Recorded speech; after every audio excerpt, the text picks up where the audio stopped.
بازنەی شەشەم چاکەکردنمانە لەگەڵ زیندەوەرەکانی دەوروبەرمانە، ئاژەڵ، درەخت، ینی حەیوان بێ، نەبات بێ، هەروەها داروبەردیش.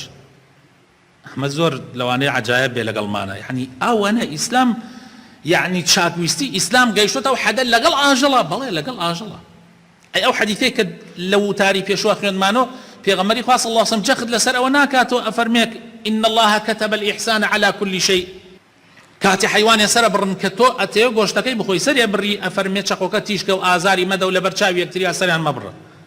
ڕۆژێکیان کابرایەک ڕۆژێکیان ئەیتر کابراکە جاری لە هەندێک حەدیثەکانە بە ئافرەت ناوبراوە، لە هەندێک حەدیثە بە پیاو داوراوە.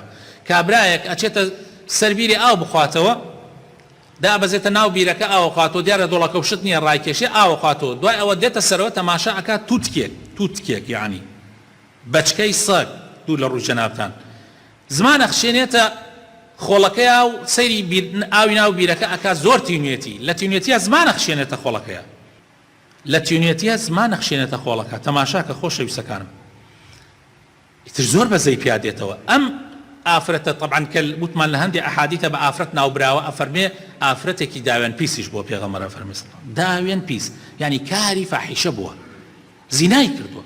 و هەروەها بە هەمان شێوە لە ڕیوایەتەکەی ترە کە باسی پیاوەکە کە فەرمێ پیاوێکی تاوانباری خراپەکار بووە، بەڵام ڕەحم و بەزەیی خوا لە دڵیا بووە، بەرامبەر بەو تووتکە دا ئەبەزێتە دووبارە بۆ ناو بیرەکە بە پێڵاوەکانی خۆی یا بە خوفەکەی پێی. خوف وەکو جگۆرەوی وایە لە پێست دروستەکرا، جاران ئەیان کردە پێ بەوە ئاو ئەهێنێ و ئەیگرێتە دەمە و ئەهێنێتە سەرەوە، ئەهێنێتە سەرەوە و تووتکەکەی پێ ئاوادا تینوێتی ئەو تووتکە ئەشکێنێ. پێغەمبەری خوا ئەفەرمێ صلی الله علیه وسلم خوای تەعالا سوپاسی کرد و لێی خۆشە بێ و ئەیخاتە بەهەشتەوە.